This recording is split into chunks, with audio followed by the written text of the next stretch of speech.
Hi, I'm Betsy Rosenberg on our very first remote for Green TV. Where are we on our first run out? Well, the happening spot, Miami, Florida, which doesn't look like the Florida that I remember. We're on a boat. When my grandparents lived here 100 years ago and I came to visit. Looks pretty different now. This is my guest, Karl Deigert, with Rights of Nature for Florida. And we're going to find out what Rights of Nature is. It's a big movement. It's getting traction. And Florida, I think, is a really good place to start because Florida is pretty dysfunctional when it comes to environmental stewardship. Absolutely. Right? So I've been working with Rights of Nature Network for about 2 years now. Nationally or Florida? Just in Florida. Okay. I came to the Rights of Nature through an attorney that works for the Centers for Environmental and Democratic Rights, Thomas Lindsay. I read one of his articles and he sold me on this whole concept. And at that time, I was asked to actually run to be House of Representatives candidate. And I had said yes, but when I discovered this, I decided to devote my time, energy, and resources to Rights of Nature because we take these idea to create protections to the people, and the people decide what laws we want to put in place to protect our environment. I don't have to go to the state capitol and try to flip 120 other guys to think like me. The people will decide. And here in Florida, we actually had success with this in Orange County, Florida in November of 2020 with an 89% score or vote. We managed to give nature rights in Orange County, Florida, the largest jurisdiction in the United States. And the people there also have the legal standing to represent those natural systems in the court of law, step into their shoes and become their voice. So this is a national, global movement that's gaining traction daily. This month has been a great month for us. I agree. Congratulations. But before we go forward, let's go back a little bit. You said you grew up here and you have watched things happen to Florida that are very disturbing to you. Very disturbing. Unfortunately, I become emotional about it very easily. I understand. So I've been coming to Florida since I was in diapers. I was fortunate enough to learn how to scuba dive when I was 14. I've been diving these waters of Florida from our crown jewel first magnitude springs to the coral reefs to the coastal areas. And I have watched it die. And I'm done watching it die. So by the creation of these laws that give legal protections, it's the most expedient, effective way to bring change to what's going on here in Florida. And it needs to happen because we're at a tipping point. We may have already passed the tipping point, and this needs to be done as quickly as possible. So do you see Florida as kind of a canary in the coal mine? These environmental issues are happening all over the United States and the world, and it seems to be happening in a bigger way here. I don't know if that's because you're surrounded by, water ecosystems, because you have so many Republican leaders that are not leading in any way in terms of stewardship, or it just seems like a perfect storm. Red tide and, flooding in Miami on sunny days. All these things we're hearing about, it seems to be ground zero. Right. We were lucky in Orange County. We had an 89% approval of the Rights of Nature. That's a bipartisan support. How did that happen? Was that surprising to you guys, you organizers? Who does not want clean water?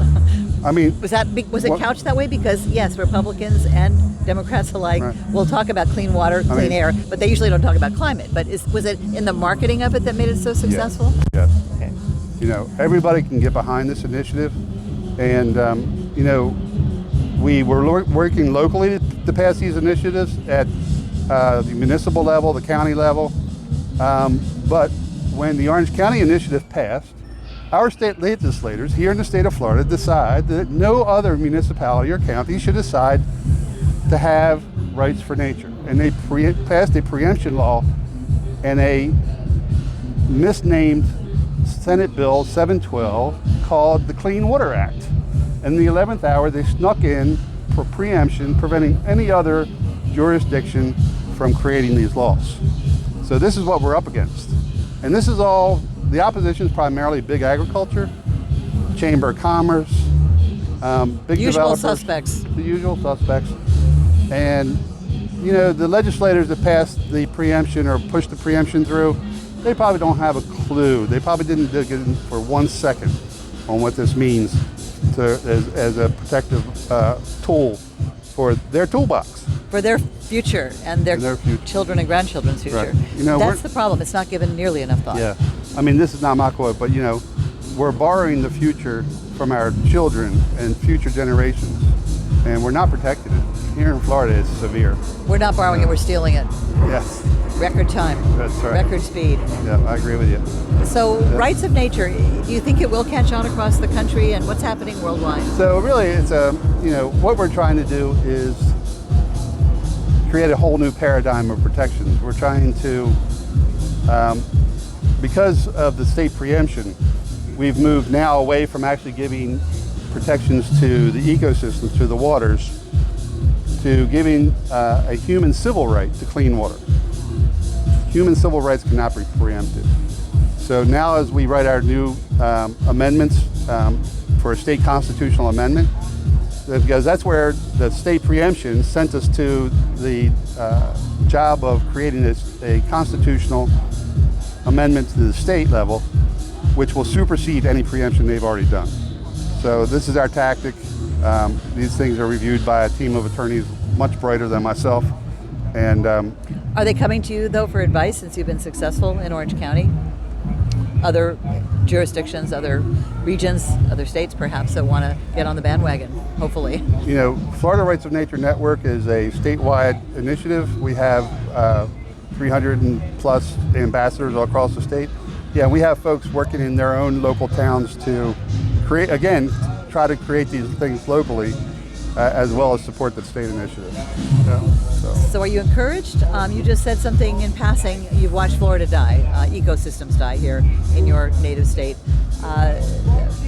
What kind of, where do you go for hope? I know this is hopeful, but we have such a big, epic challenge ahead of us, facing us now. Well, I believe this is the solution. I don't believe if we elect the right people that any expedient change will occur in enough time to bring any meaningful change to what's going on here. What will it take? Moving enforcement into the hands of the people of the state of Florida.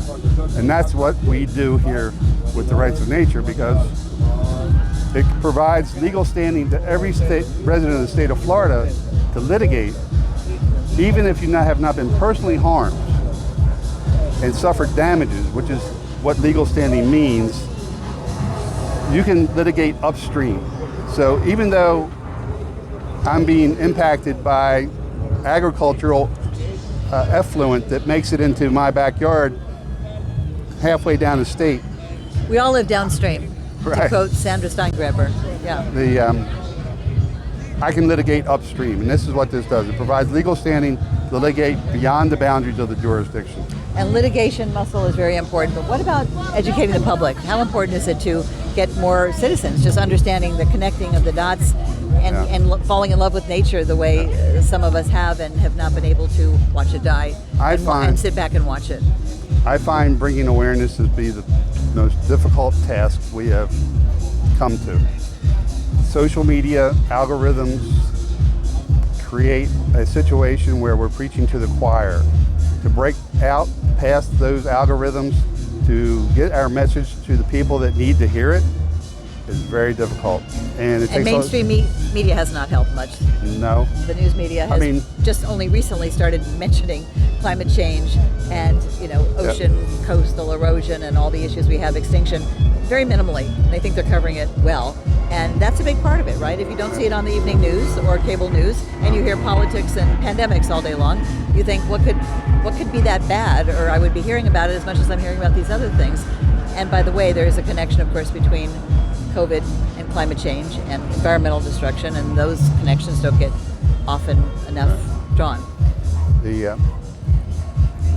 We talk to the media about all these events that occur across Florida, daily sewage spills, mosaic phosphate mining, dumping into our rivers, agricultural runoff.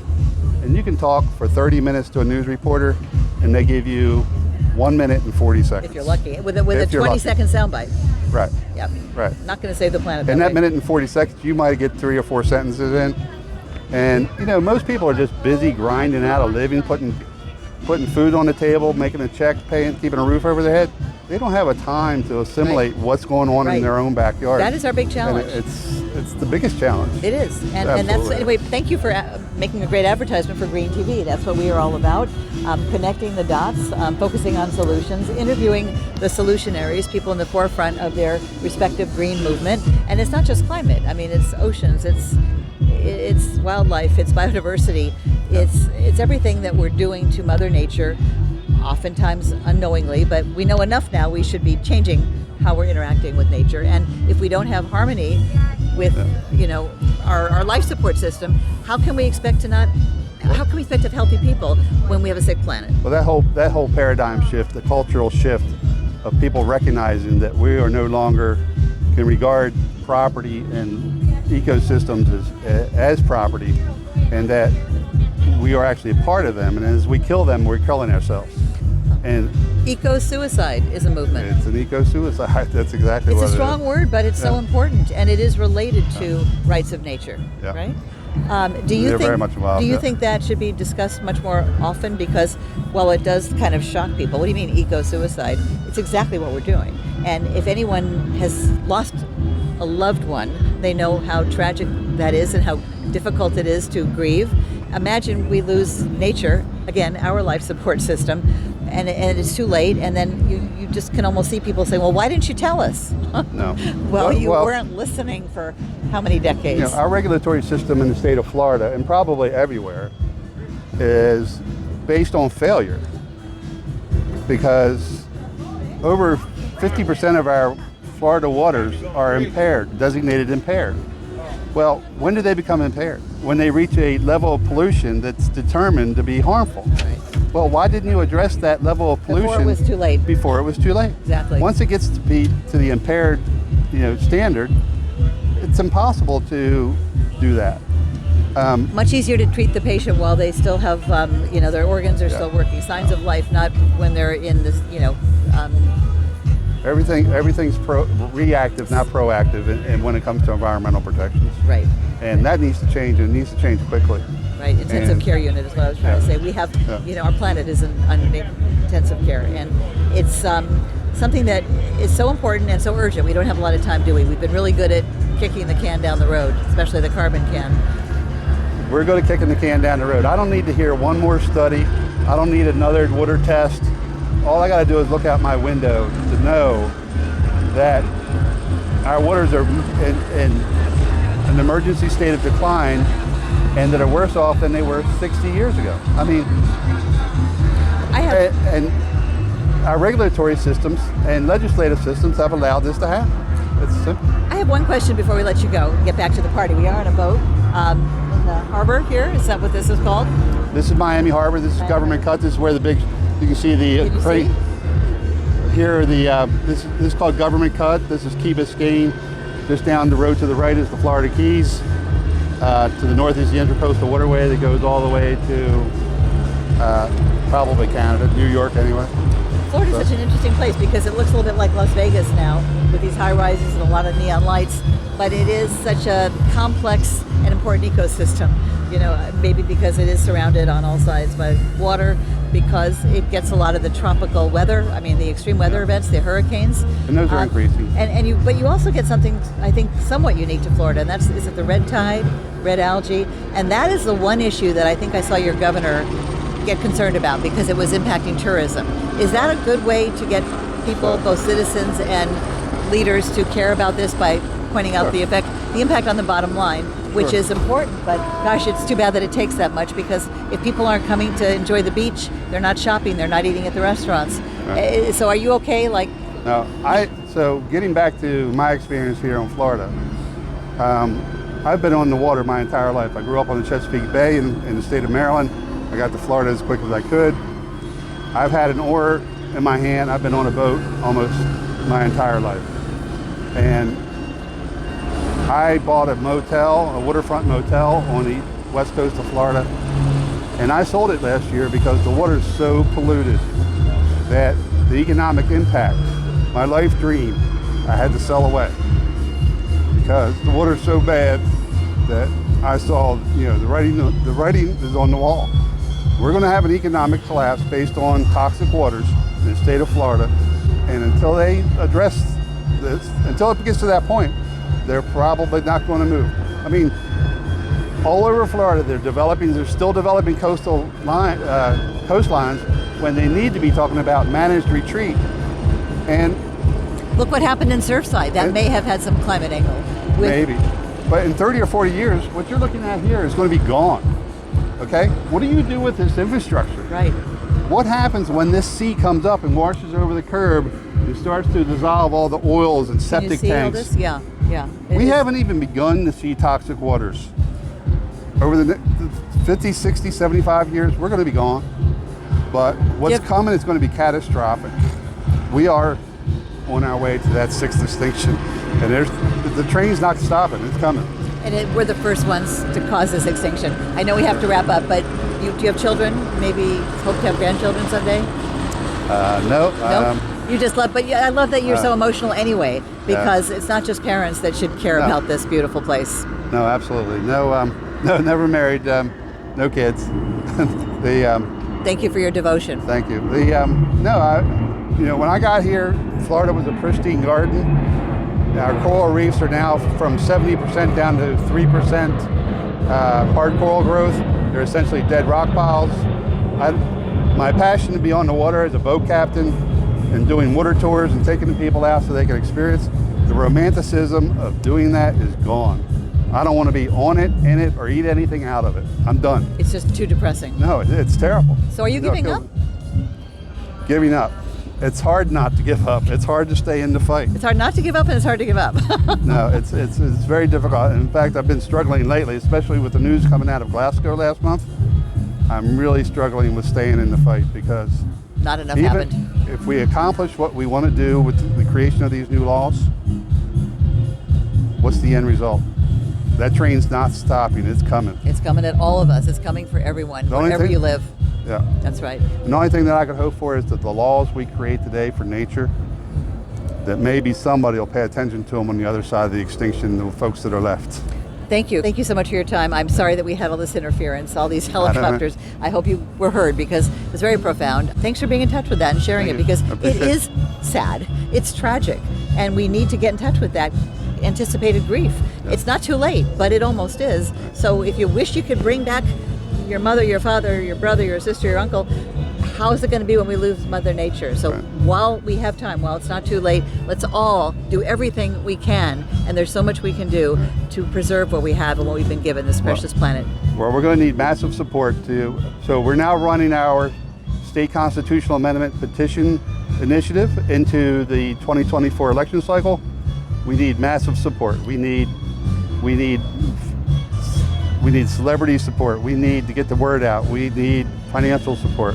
And it's going to be a massive effort to do that. Well, work with Green TV because we also, if you get the word out, we will put people like you on, and every environmental issue, we can be the tide that lifts all green boats because it's all important. We're interested in all of it. And if we can get more people, members of the public who are curious and or concerned about any of these issues, and everybody should be, then we can get a movement going, and then we can put pressure on the supposed leaders, and we can change things. And I don't know how to do it if we don't have more buy-in, more awareness from the public, because you can't unknow these things once you know. Well, the beauty about what we do, and I know you guys want to wrap up, the beauty about what we do is I don't have to depend on one politician to think like me. I don't need their permission. I don't need their approval, because what we do is by petition, we collect the required number of signatures, and the people decide whether or not they want to put it on the ballot for a vote. And once it's on the ballot, the right to clean water, it's an easy sell. Yeah, it should be. Slam dunk. What are you going to do without water, right? Thank you so much. We've kept you a while from the party, and thank you.